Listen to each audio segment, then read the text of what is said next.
This is the KoperCrabb podcast. Podcast. That's what I said on accident. It's the podcast. I'm Chaney Crabb, your girl. Navene motherfucking Koperweis. We're vibing out to the theme song like normal.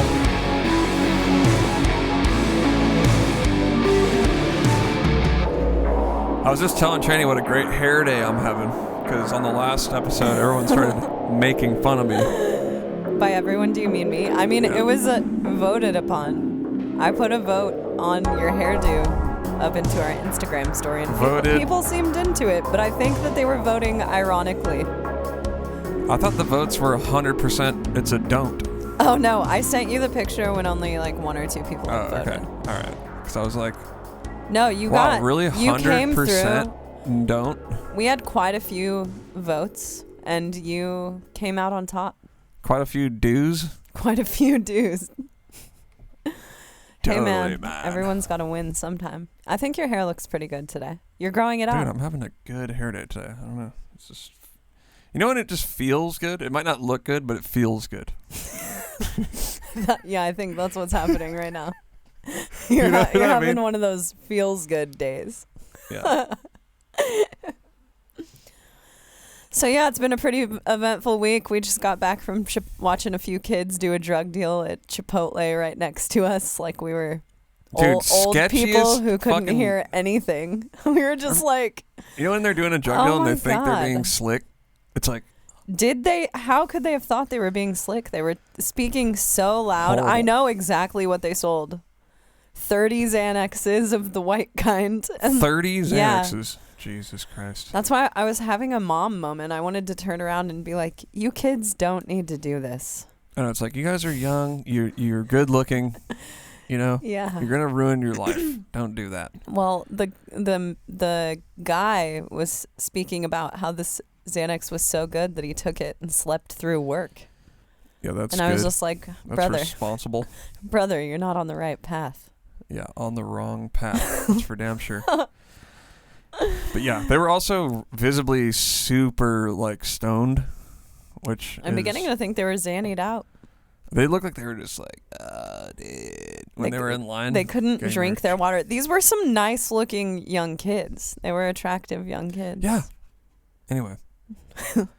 I'm sure they'll get it together. Happened. And another guy was there getting 2 double wrapped burritos. And he knew everything about Chipotle. See, he was talking to us in line because there was a very long line. Yeah. And he said something. Navene and I were talking about the music because Fred Armisen has this joke in the For Drummers Only stand-up where he talks about like hotel lobby music and how you never know when it starts and ends. And anyway, it's just like... Yeah. You know, it's just got chords and a little beat. Yeah, and that's the kind of music that Chipotle was playing. And he was like, oh, dude, Chipotle's got like the best playlist, man. It's like sought after. The most sought after playlist. This guy was a fucking Chipotle aficionado, dude. Savage. Like when he ordered his burritos, he's like, all right, I want 2 double wrap burritos. I need the big foil. And then they busted up this secret big foil. Big foil at Chipotle. And... then he got chicken on his burritos, but then the weird part is the salsa. So no, he was like, come on down with me. I'm going to walk you through it. This is his exact words. Yeah, I'll walk you through it. I'll walk you through it. He's like, all right, I want... Wait, before he said that, he was like, I'll even get back there and roll the burrito for you if you want me to. What the hell? No, he was off the hook. And then he was like, all right, I want the mild salsa. I want you to drain it out though against the right. So the girl had to take the little scooper and like... press it against the wall and drain all the juice out. The next one is the one that really got me, which Navene heard, but I didn't. Well, because when this guy started ordering, I was like, I'm going to pay attention to this guy. I'm going to get all the deets. Well, see, I started ordering when he went on to the salsa thing that you're about to talk about, so I missed the end of his order. Oh, I was ordering too. I was just like, I was like, yeah, I'll get everything with chicken, please. And then I was paying attention to it. Yeah. He was like, so he went to the mild one and he's like, all right, yeah, I want mild one from the bottom. And she started scooping it and he's like, no. Put the scooper all the way down to the bottom and scoop it off the bottom. Who the fuck does that? But then the girl next to me was like, she started jumping in, and No. the woman next to me was like, "Oh yeah, I'll have black beans. Can you drain it out first?" I was like, "What the fuck is this like?" Excuse me. Some This shit I isn't don't know drain Chipotle. Yeah, Chipotle drain. That's not it what was it weird. is. So I don't know. I've never heard about the drain your food option at Chipotle before, but I guess I need to start. But apparently, when you double wrap it, like it wasn't just double, like 2 tortillas stacked on top of each other. No. They were like, boom, like a double burrito. It was a long burrito, like longer than a and regular he got 2 of them. Chipotle I was burrito. like, is he going to eat both of them? Well, okay, here's the sad part. We went and got Yogurtland after that because Navene and I have a thing where we go to Chipotle and then Yogurtland, which we call I don't know if we call it Yogurtland. land or Land. Yogurtland. We have a few names for it. But we went out to our car and we happened to be parked next to the Chipotle guy. And he was just sitting in there eating his burritos He wasn't by eating. himself. He was just on his phone. That's even worse. Yeah. So maybe he was meeting someone else to give him this to talk fucking to him about massive Chipotle. double burrito. He that started telling me about every Chipotle that he's been to, and there were a lot. They were San Rafael he's like, County. I've been over to like Lafayette, He's downtown. like, San Jose's got the best one. I didn't want to like It's like- bum him out and be like, dude, I've been to like 500 Chipotles. I know. Like, bitch, you don't even know about my Chipotle experience. That was just my like Trump card I left in my back But, pocket. you know, I think he might have worked at Chipotle. I don't know because I missed the first part of what he said because it was, you know, the music. That was weird. And then he was like, oh, dude, they get up. It takes like 3 hours to cut all the veggies, man. Seriously, it's like, it's just super fresh. I won't eat anywhere else. Yeah, it's like, it's the freshest food you can get. This guy said he wouldn't eat anywhere else.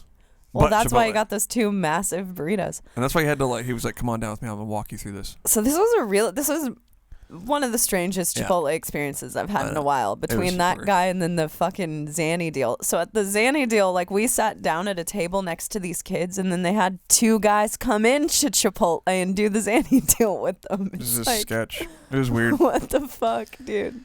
It was a good time, That though. was fun. But I'm surprised we made it to do a podcast because we both didn't feel like it. We had Chipotle and we're like, let's go to sleep or watch TV, Teen Mom or Well, whatever. I think we both I wanted to work on a Oh yeah, thing we've that we're been doing. fucking working on music like crazy people, and I kind of want to say something.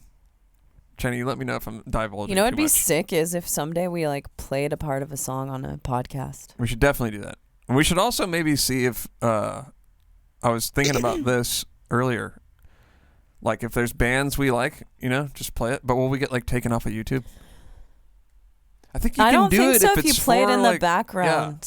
Yeah. Who was saying that you can do that? Someone on a podcast was saying that you can play it if it's reporting or something like that. Huh. What we should figure that out now that we're like 21 episodes in. I figure that by the 50th episode we'll kind of have our shit together a little bit. Maybe 100th. Yeah, let's count on that. Yeah. Couple But anyway, years. we were working on one song. Can I say this? What happened? The changing gears thing. Sure. Okay, so we're working on one song, and this is something I was thinking about a lot today. And it's we were like trying to like force some stuff in there. The song is pretty much done, and then we just needed to do vocals, and it just wasn't for whatever reason flowing. It was like. And then just for the heck of it, I was like, hey, I wrote this other random song like 2 days ago, just like after I got home from work one night. I was just like, fuck it. I literally just sat there and wrote the whole thing. Mm-hmm. And we started immediately. We turned that thing on and just boom. It was like all the vocal lines were just flying and it was like so catchy and sick. So we're just shifting gears, putting out that song now. Boom. That's my favorite. It's my favorite song we've written. So I came up with I'll always say that. a line that's, if it's not flowing, then it's got to get going.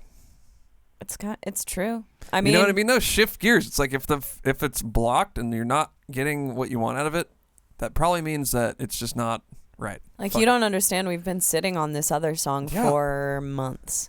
I know, and I've been having little talks in my head like, should we try to spice it up a little bit or whatever? I'm sure it'll come out at some point, but I don't know. I maybe don't know not. if it Maybe will or some not. parts of it will, but I don't know if it will or not because I don't know how I feel about it. I feel like it represents something that isn't necessarily what we are anymore. I know.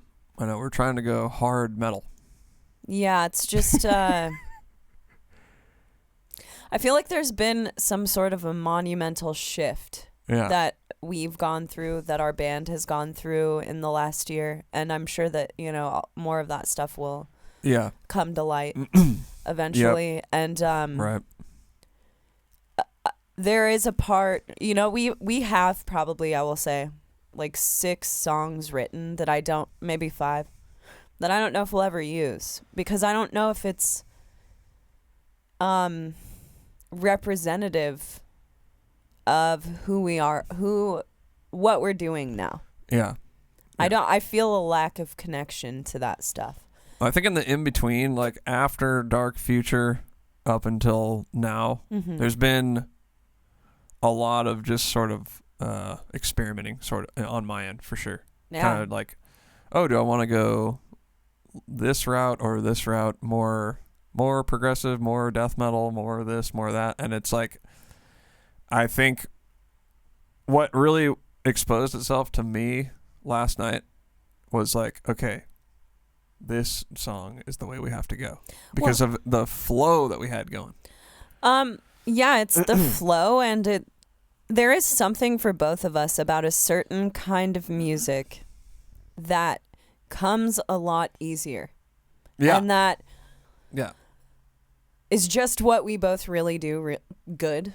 It's kind of like our thing, like our niche thing, and I think that, you know, it's starting to get realized. Yeah. Catchy death metal. Yeah. So catchy death metal is, I think, we've found to be the thing that's just flowing right now. Just so we'll see. Going for it. Yeah. So we're working. So we're super stoked, but it's like changing gears at the last minute when I had drums tracked already and blah, blah, blah. But you know what? Who cares? Sometimes this is what's great that's about what it's about. Yeah, and that's what's great about having the house recording setup. I'm just like, okay, cool. I can record this other fucking song. I think we've said this before on a podcast that there was a song on our last album, Dark Future. So we were going to shoot a music video for a song called Melancholia off of our last album. And 1 or 2 days before we were shooting the music video, you and I decided that I think that it started with you and I. No, I was like, it has to deciding that it could not be Melancholia. It had to be The World Without Us that we made a music video for. Yeah. That's still a music video that I am so thankful that we made that decision, because I never personally thought Melancholia was the song to put out first. Yeah. But, you know, sometimes some of those split-minute decisions actually work out for you. And I guess what I'm saying here is that, like, if something feels wrong, and if you've been trying to fight it, and you've got all of these stipulations attached, because what I will tell you is happening with this song, because we talked about not using this specific song 2 or so weeks ago. And for me, it was like, oh my God, but we're you know, we want to put a song out sooner than later. We want to do this with it. And I was just like, there was something there that was preventing me from wanting to do what I ultimately felt was right. Yeah. I was coming up with a bunch of excuses, if you will. And there is something, like, if you feel something in your heart, a lot of the times it's the right way to go. And a lot of the time when you make that kind of decision on a split second basis, when you look back on it a year, 2 years, 3 years later, you'll think it's the best decision that you ever made in your life. Oh yeah, it's like, I'm so glad we did that last minute. But exactly. It's not based on it's just based on, especially with music. That's what I'm really getting to here. Now, I'm not talking about make some crazy life decision. I'm talking about that as well. With music and the stuff you're working on and writing, like, you can just tell that vibe if it's just flowing or not. Yeah. And I think what really hit home for me was when we were trying to do vocals, and we were like, yeah, this is just, and then I was like, hey, for fun, why don't you just do vocals over on this other demo I have? And it's like, whoa, like, this is just. It was just like burner after burner. I was just like laughing and having a good time again. Yeah, Whereas me when we were too. working on the other song, I was sitting there like.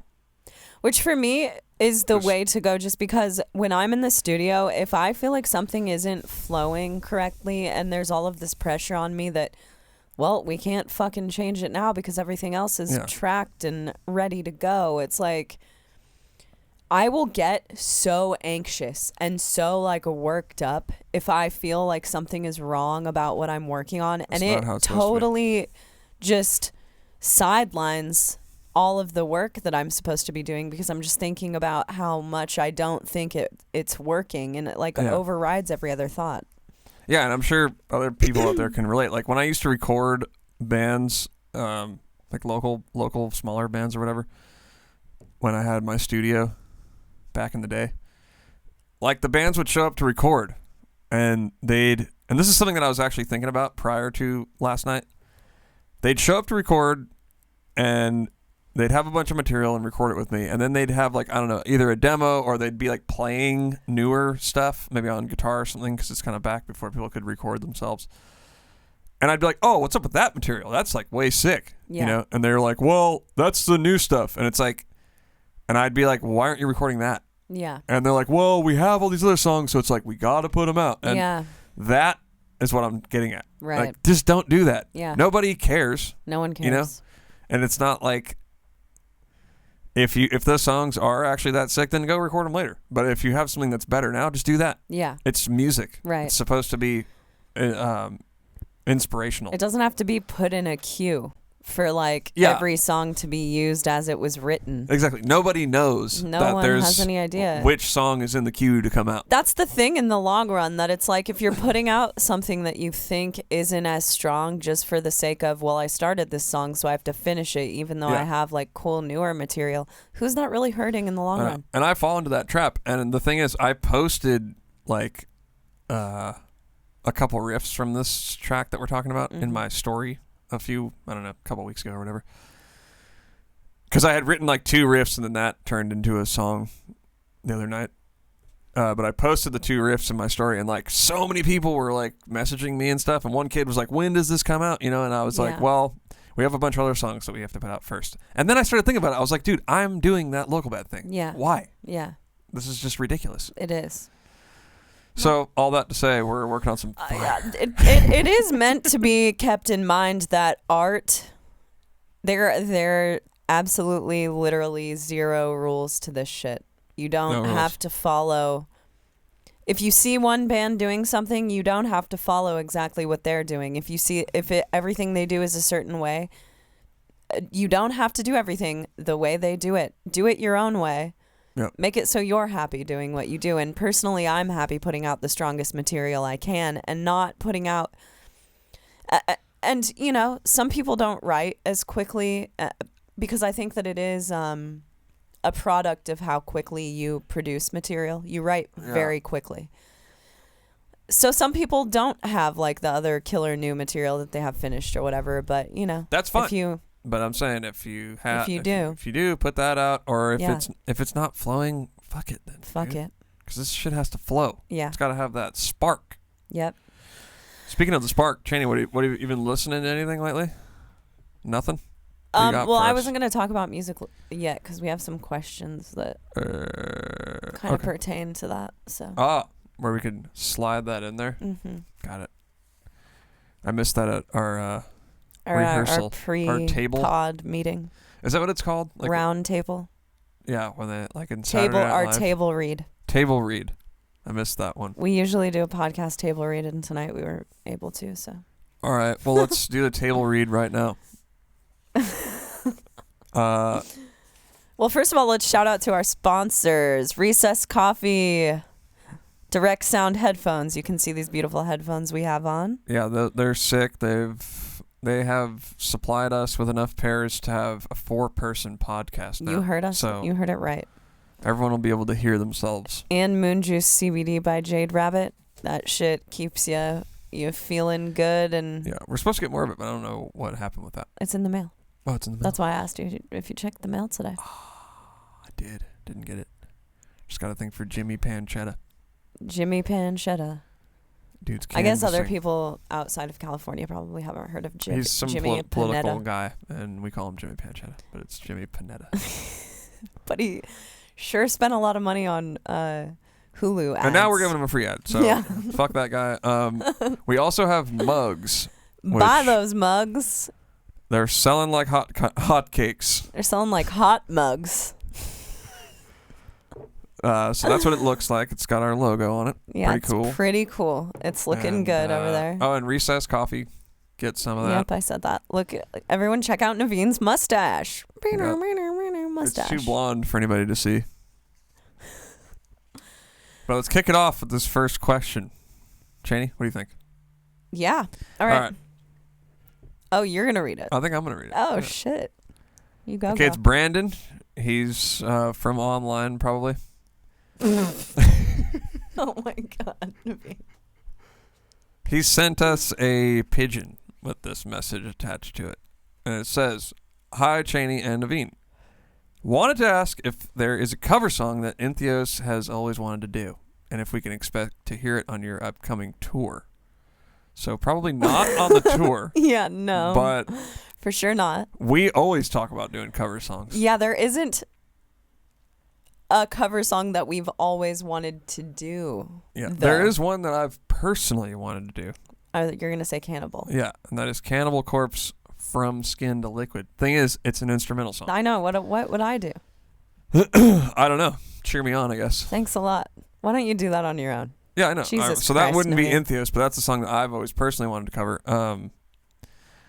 Pretty much, yeah, a lot of old school death metal songs. I was Yeah. just talking about the other day, we Mid-Coronal. should cover fucking Suffocation I think we should cover Morbid Angel. or Morbid Angel.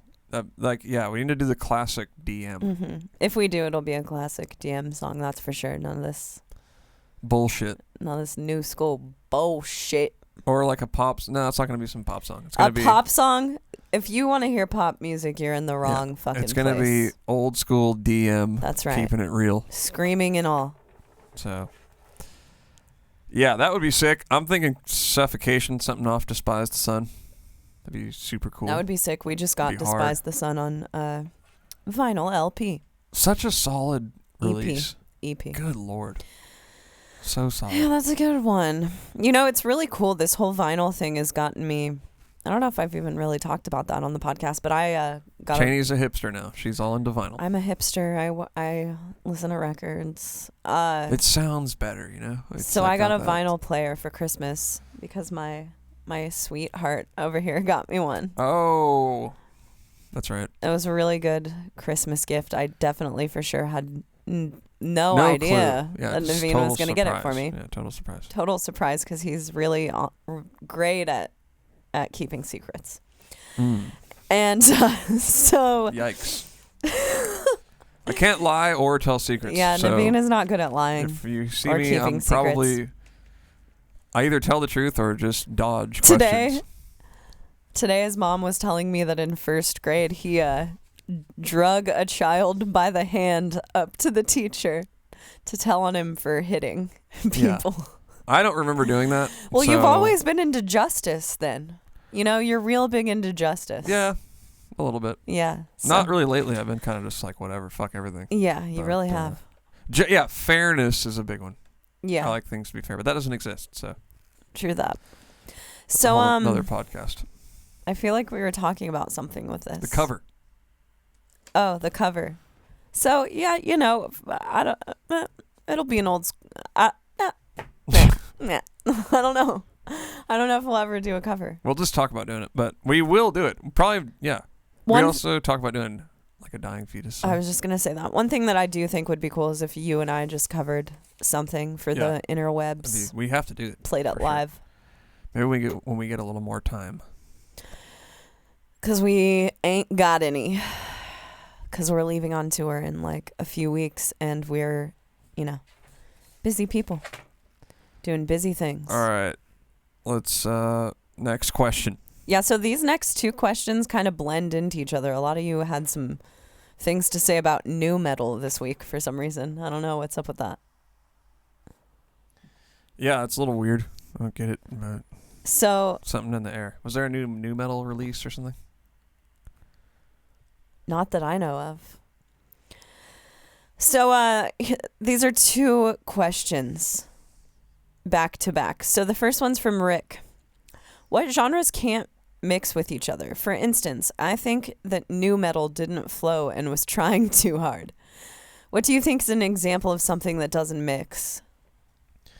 Yeah, he's got a point there, for sure. I could see that. That new metal was trying too hard? Yeah, I don't know. Well, isn't everything trying too hard after a while? Yeah. You know? Yeah. I mean, the new metal craze, that was something, wasn't it? I loved new metal. Yeah. I mean, to a certain extent. I didn't love every new metal band. Like, I liked the heavy hitters, for sure. yeah, I mean, let's go into this next question because I think we're going to hit on something. Shelton said, my question is also about new metal. He didn't say also. I'm just adding that. I think that it gets a bad rap for the Like cheesy. he knew the other guy's question. Yeah. I think it gets a bad rap. Okay, so Shelton's coming from the other side. I think that it gets a bad rap for the cheesy angst and dark, depressing lyrics, but it's what got me into more rhythmic-based music. I think that gent would not have existed without new metal. I think that's false, first of all, because gent exists as a byproduct of Meshuggah, which does not exist because of new metal. True. Very true. Meshuggah was around before new metal. But some other gent is like more new metal-y than Meshuggah. That's true, but that's true. That's a good point. New metal sucks. Let's be real here. New metal's shot. I'm over it. A lot of people wouldn't have gotten into heavier music without it either. Also, to say that some of the bands didn't have talent, I look at albums like Mudvayne's LD50 record, which is a wet dream for anyone who likes groove. Do you think there are genres of music which have affected you in a similar fashion? Also, just saying, I think Korn is one of the main reasons why 7+ string guitars exist in popular music. He's kind of got a point there. You don't think it has anything to do with Deftones? Was Deftones new metal, though? See, Deftones is one of those bands who I feel like they did get caught up in the new metal thing because I think that, like, fashionably, Yeah. they did fit in with new They metal. kind of checked off some of the boxes. They did but check they were off some of already the sort of boxes. doing their own thing, you know? And they've got the groove, the heavy groove thing, but, That's like, true. Chino's vocals made it not new metal. Also, they're, like, still a band that makes music. And That's isn't embarrassing. That is relevant. Yeah. Because Korn is definitely still making music, but it's not relevant to, like, our crowd as much, I feel. I mean, I'm sitting here saying new metal sucks, but catch me rocking the fuck out at Limp Bizkit in Mexico. Oh, man. Watching That Limp was Bizkit sick. in Mexico is one I of think the we best talked shows about I've this ever already, been to. But yeah, that was Our friend awesome. got on stage with fucking Limp Bizkit, man. It was Yeah, so cool. That was ridiculous. I mean, I would be absolutely lying if I said that new metal has nothing to do with who I am as a person. It was because you and I were both teenagers in the new metal thing. Totally. That was what gent is today to you guys. Like, to us, new metal is what we grew up with. We were teenagers in the 2000s. Yep. Of course, like, metalcore and that type of shit came around then, a little after that. But new metal was the popular. I don't think that kind of music is ever going, like, weird, depressed, groovy music is ever really going to be as popular as new metal was. I know. Now. And when I think back on that, I'm like, wow, that was so crazy that, like, any form of heavy music was that popular. I know. It's not popular the way gent is or whatever. It's popular like it was on fucking Total Request Live. Yeah, it was on. Carson Daly was talking about Korn all the time. Yeah. I remember when.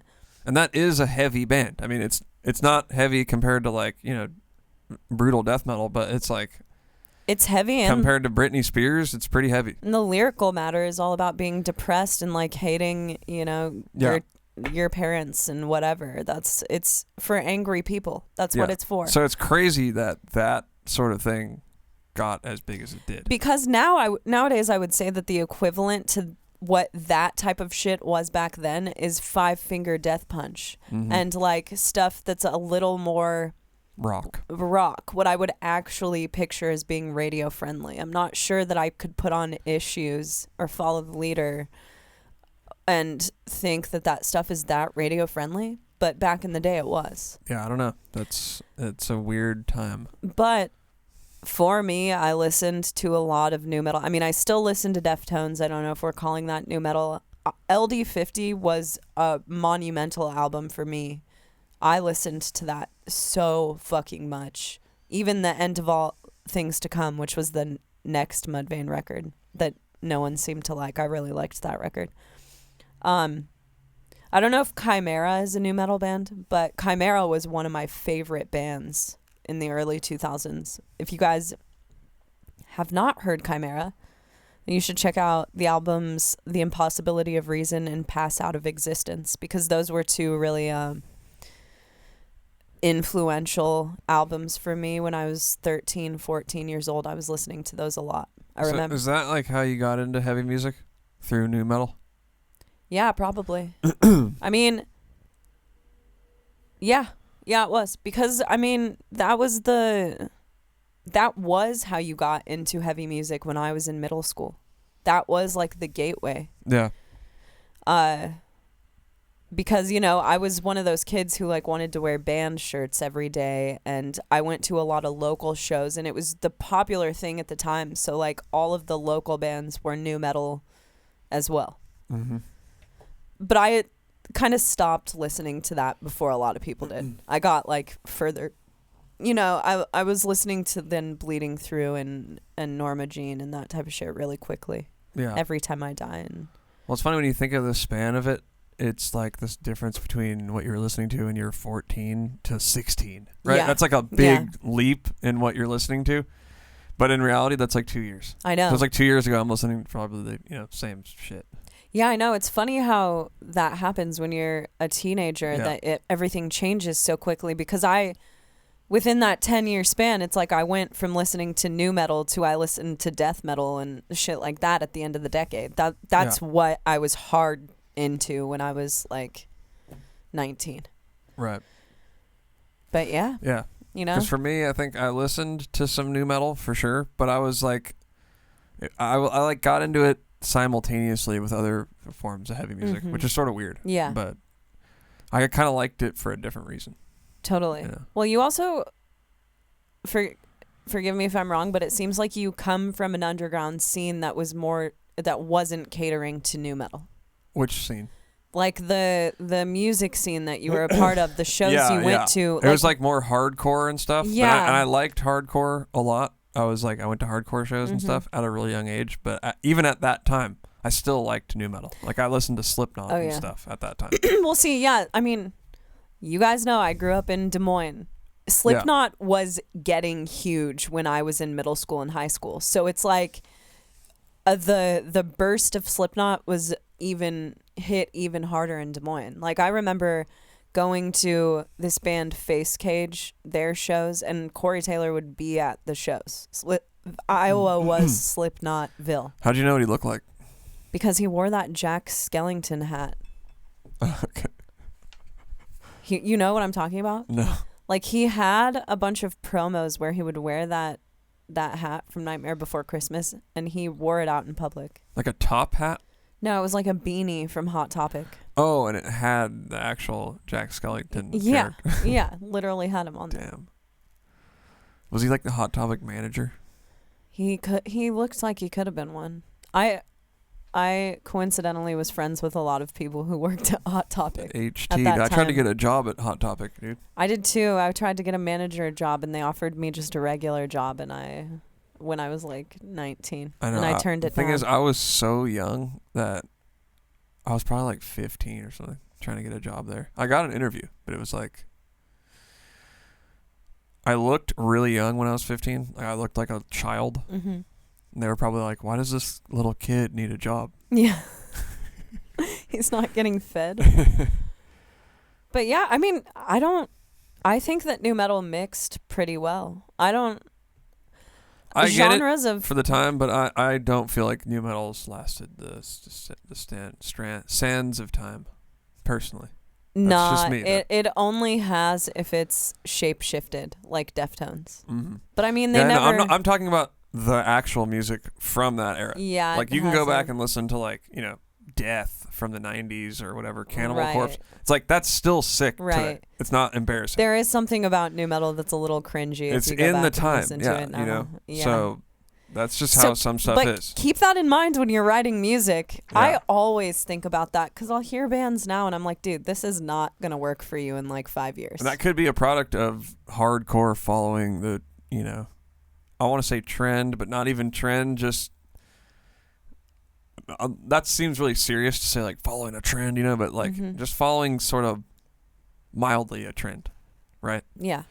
are doing certain like production techniques that are just gonna date it for like that time. You know? Yeah. Some stuff just doesn't stand the test of time, and some stuff does. And when you listen to it, I think you can just kind of understand why. Agree. Hard agree. Yeah.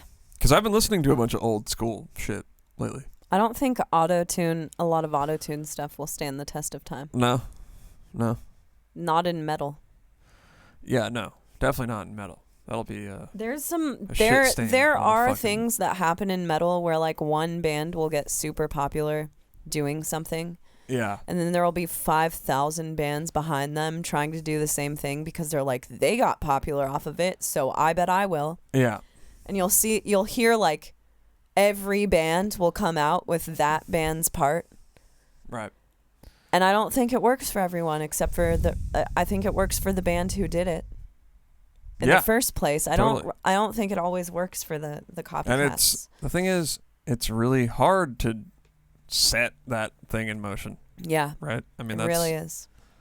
Super hard to do that. Yeah, I mean, and I think it's something that you can't even really try to do. You have to just make what you want to hear, and then maybe you stumble across something original. Totally. You know, because if you're like, oh, I'm gonna be super original, it's like, how's that gonna work? Yeah, you know? That's a hard thing to do, and really, it just takes. I don't even know. It's like the flavor of a person. Some people just have a more original flair than other people do. Mm-hmm. Yeah. I don't really know. I don't think there's an answer to that. I think it's just really.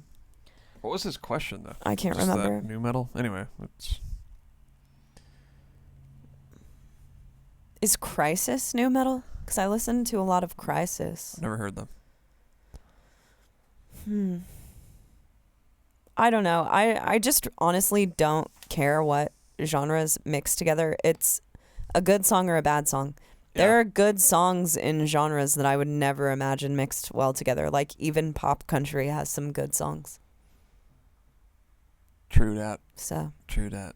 I'm not really like that. I'm not a purist of any. You can't do that. Yeah. It's like, is it a good song? Is it a bad song? Mm-hmm.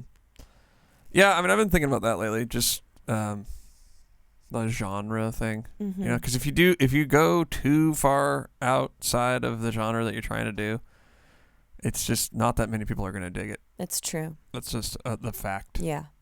And whether or not you care about that is cool. You know, you could just say, I don't give a shit. I'm going to do whatever I want, which is awesome. I've done that myself. But sometimes it's fun to just work within the parameter. Yeah. Know? Like, I'm just going to make this style of song, and I'm just going to make it as sick as I can. It's like, I don't know. Sometimes it's fun to have, like, a limit on what you can do. It's true. You know? Like pizza, you know? Yeah, it's like if you wanted to, you could put every single topping on a pizza, but it's not going to taste that good. It's not, yeah, like, or if you go too far out of bounds, people are going to get all mad. Like, if I'm like, here's an example. I'll say, like, artichoke, right? There's this place called Artichoke. They have, like, one style of pizza. It's crust and then creamy sauce, cheese, and then crushed up artichoke. Now, that is really killer. It's not too far out of bounds to where it's not pizza anymore. Yeah. And people are getting up, what the fuck is this? It's not pizza. But you have a bite of it and you're like, dang, that's different. Super good. Yeah. And I'm getting a pizza vibe. Yeah. So that's kind of where I'm trying to go with my music, right? Yeah. Not go, oh, you know what I'm going to do? I'm going to use pancakes for the crust, and I'm going to put, you know, just do all this weird stuff. Jam marinara. Yeah, and maybe it's good. Maybe it is good, but it's like, how many people are going to be into pancake crust? Because they're going to see it on the menu, and they're just going to be turned off right away from that. They don't want a fucking pancake crust pizza. Yeah, and of course you'll get like one guy who it's his favorite thing ever. But yeah, and you know what? That one person, he's going to be a diehard fan. Yeah, forever. He's going to come back. So that's cool, but I just think sometimes I don't personally think of comparisons like that because I'm like, well, this is my art and I can just do whatever I want, which is fine. But sometimes it's killer to just make something that's super good within the genre. True that. Like Artichoke. Shit is bomb. All right, we got another question. Hard recommend if you're ever in New York City. Go to Artichoke. There's one in Berkeley Berkeley too, as well. All right, well. Because we love pizza. You want to read this next one? Yeah. V&T? It's from Sergio. Hey guys, I'm a vocalist in a newly forming band, and I've been wanting to use pedals on stage for my vocals, but don't often see local vocalists using them. I do gutturals and fry vocals and have an idea what to look for. Fries could use reverb or echo, and low gutturals could probably use a boost in some sort to help them from muddying up live bass tones. Chaney mentioned playing early on for hardcore crowds and those audiences harping on her for having a wireless mic. That was only one show, for the record. None of us should care what others think in that way, but it's a quotation parentheses extremely mild concern. She also uses that dope phaser pedal. Would you have any recommendations on what effects might fit certain vocal styles? Anyway, how do you guys feel about vocalists using pedals, etc.? On stage. Well, I obviously am in hard favor of vocalists using pedals on stage because I use a loopy pedal. Loopy! To switch my phaser, and I have like a... God, what would you call it? A megaphone effect that I switch on and off. Yeah, but to be clear, that your pedal is just a switch for the channels on the mixer. Correct. So it's just one XLR in and then two out, and you can decide it's an A-B which one it goes to. Yeah, because my pedal in itself does not produce any sound. So it took Navene and I a long time to find this particular pedal because we knew exactly what we wanted it to do. Exactly. And it's from Australia. What we wanted it to do is to take my effects, the vocal effects that Navene has set up for me, which are in Ableton. Yep. Which is a phaser and a megaphone. And it's sending them to a mic line as if I had a second microphone. Because if you've been following our band for a while, you may know that I used to use a second microphone on stage. Right. So we were doing the exact same thing. The loopy pedals box has taken the place of the second microphone because it is switching me back and forth between two microphones. Right. Two channels. And for the record, I do not use anything on stage that alters my voice, that adds reverb, compression, EQ, anything like that. All of that is done in front of house. Yeah. Front of house is the sound guy that you see out there. You'll see a guy fucking with knobs and like messing with a lot of stuff out, and that guy's there to make everything sound good from a crowd's point of view. With that being said, I don't know that I would recommend someone taking a reverb pedal or anything like that on stage. Because here's a problem. If you are if you're not in a headlining band, if you're in a band that most of the time you're going to show up to a venue and play a show and like you don't have your own sound, and not even a headlining band, if you don't have your own sound guy, chances are that the guy doesn't have any idea what you're doing with that pedal after the first 5 minutes of just sound checking you. It's going to be a struggle for him or her to mix your vocals correctly. And even I, being in a band that hires sound guys for everything that we do, have had problems because one of my channels will come in hotter than my regular vocal channel, or something will be off in the mix. And it's very hard to mix two different vocals on one mic. If you have someone who's really attentive, which luckily I've worked with guys who are fantastically attentive, and they know what I'm doing. They pay attention to the set and they know exactly when I'm switching to my pedal so they can adjust the house sound accordingly. If you do not have your own sound guy, which it sounds like you just started a band, so I'm doubting that you're hiring a sound guy, maybe you are. The house sound guy has probably no idea when your pedals are being used, isn't going to know how to adjust your levels accordingly with and especially with reverb. We're going to be getting a shitload of feedback out in the crowd. So if your goal is to make sure that your vocals don't sound even throughout your whole set, get a pedal. If your goal is to have your stuff be audible and like you want reverb on your vocals the whole time, because reverb is great. I love using a lot of reverb. Just ask the sound guy to put more verb on your vocals. If there are specific times where you're going to use a reverb pedal, I don't know. I do kind of like feel like maybe that's something that you should look for a little more down the line. What do you feel, Navene? What do you think? I like the delay idea for sure. The delay. Do you think it'd be hard to mix though? If you could figure out how to make it on a separate channel, you could just tell the sound guy, hey, I've got a delay line right here. It's 100% delay, and I'm just going to kick it on at times. And then you could just test it real quick. Okay. So it would be, the sound guy would have the delay on a separate channel. So you'd have to figure out. Okay, there we go. Yeah, right. Because that's what we do sometimes with house guys. I'll just be like, hey, man, I have a delay trail. Because that's one thing that we do that we haven't said. There's also a delay trail on your vocals that kicks on and off in Ableton. Mm-hmm. I have it that way, set up that way, which I'm so over it. Well, I'm like so over all this technological shit. Would you tell Sergio to do it on a computer? You're telling him to use a pedal. I would say get a pedal, a delay pedal. Mm-hmm. Figure out how to split your line, maybe like what we use, an A/B switch. You send one XLR to the delay. Mm-hmm. You send one to the front of house, and then you just tell the sound guy, hey, I've got a separate delay for my vocals. It's 100% delay.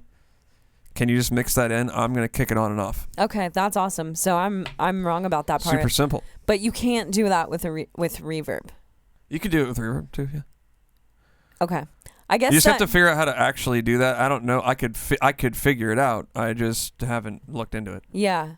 I guess it just depends. You see what I'm saying? You know? Yeah, I think it just depends if you want to go through the struggle to do that stuff. Okay, I know how to do it. You have an XLR splitter. You can do it with any splitter. You can just buy one of those splitters. You're going to split one to front of house. One is going to go to an on and off switch. After the on and off switch, it's going to go to delay pedal, turned on all the time and turned all the way up. That's going to go to front of house. Wow. And then when you want your delay on, you kick the on your on-off switch, which you got to find that somewhere. I'm sure it exists. Yeah. Just an XLR blocks the line and turns it on. Kick it on. Boom. I got delay. Kick it off. No delay. Wow. There you go. Or you look for what's called momentary. So it's momentary switches are just when it's depressed, it's on, and when it's not depressed, it's off. Yeah. That would be sick. That would be sick. That'd be simple. You should check that out, Sergio. But what Chaney's trying, I think what you're trying to say is you got to keep it simple. Exactly. And something that you can see, because if I said that to a house guy, he's gonna get it. I'm gonna be like, hey, I got a delay trail. You can actually just turn it up as loud as the vocals. Right. It's not gonna be on all the time. I'm just gonna kick it on every once in a while. I think that what I'm specifically saying is, for my setup, I don't know if that would work. Well, you'd be kicking it a lot. Yeah. And another thing that I think you're saying is you don't want to get like a voice live where your shit's all like pre-mixed. You try to send that to the front house guy, it's gonna sound fucking like crap. Exactly. Yeah. What I'm saying regarding the house guy is that if you're looking for like your vocals to be wet and have reverb on them the entire set, don't get a pedal. Just tell the front of house guy that you want verb on your vocals, because reverb and compression and EQ are all things that they can handle. Any house sound guy, any sound guy period is going to do that to your vocals, because that's how vocals get mixed in. Right. And that's how they sit in the music. Because if you just hear a voice dry over instrumentals, it doesn't sound very good. It's the same as mixing every other instrument. You have to make everything sit in the mix perfectly so it sounds like a band is playing and not 5 people on their own. So yeah, it really just comes down to what you want to use. So like if you want to kick it on, like when you're doing a drawn out scream or something, then it's like I would do that. Totally. Totally. Because I'm getting sick of this computer shit on stage. I don't want to fucking do it. So now you want me to do delay pedals too? I'm not gonna suggest that because everyone in the band is so like reliant on all their stuff switching with it, and it controls the lights. I don't know how we would do that. Right. But There's a way, dude. I'm so done with There's this for crap. sure a way. Like, I wish that we just had old school, like a fucking sampler. You hit it, and that's the click track. And I think we actually were talking the other day, and there is a way to control the lights. That I think there is, but fuck, man. I'm like just getting tired of like having a laptop on stage, you know, worrying that it's gonna like go down the whole time. Sorry, I was just reading more of what Sergio said, and he said he does gutturals, and his gutturals could use a boost of some sort to help them from muddying up live bass tones. What does that mean? I think he's saying that he goes so low it sounds like a bass. That just means you're a fucking savage, bro. Yeah, I wouldn't worry about that. I wouldn't worry about that too much. It. And I also want to say, like, don't worry about what other people think, because it's fucking cool if you could do it and make it sound awesome.